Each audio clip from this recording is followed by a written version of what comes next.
საარჩევნო კომისიას და ასევე მესამე პირად ჩართულ ობიექტურ არასამთავრობო წარმომადგენელ ემზარ ბახსაძეს, როგორც დღეს ნახეთ მისი ობიექტურობა. მოსამართლემ მიიღო ერთადერთი სწორი და შესაძლებელი გადაწყვეტილება კანონმდებლობის გათვალისწინებით, საღიაზრის და წინა პრეცედენტების გათვალისწინებით, რომელიც თვითონ სასამართლოს უნდა მიიღებული, მაგრამ მთავარი პრობლემაა ის, რომ ეს საქმე აქამდე მივიდა და ამ ტიპის ბრძოლა დაჭირდა.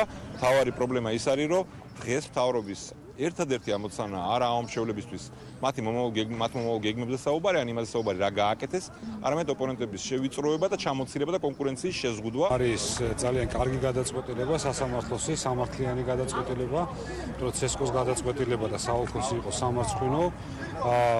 არანაირი არგუმენტი არ არსებობდა იმისი, რომ ხელი შეეშალათ ახმედი მამგულიევისთვის კენჭისყრაში. ერთადერთი არგუმენტი იყო ის, რომ არის ოპოზიციიდან.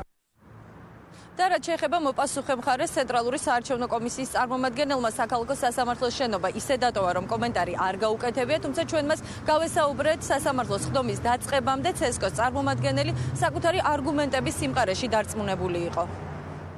საქმის მასალების შესწავლის შედეგად ცალსახად დადგენილია, რომ მარნეულის გამგებლობის კანდიდატი ბატონი იმამკულიევი ვერ აკმაყოფილებს საარჩევნო კოდექსის 167 მუხლის მე-10 პუნქტით დადგენილ მოთხოვნებს, მას საქართველოში არჩევნების დანიშვნამდე ბოლო 2 წლის განმავლობაში ცალსახად დგინდება, რომ არ უცხოურია.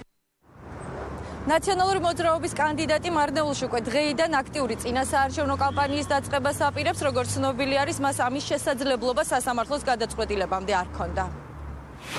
მადლობთ, ეს ეკა გაგუა იყო. იუსტიციის მინისტრი უწყებათა შორისი კომისიის თავმჯდომარე ახმედი მამყულიევის კანდიდატობის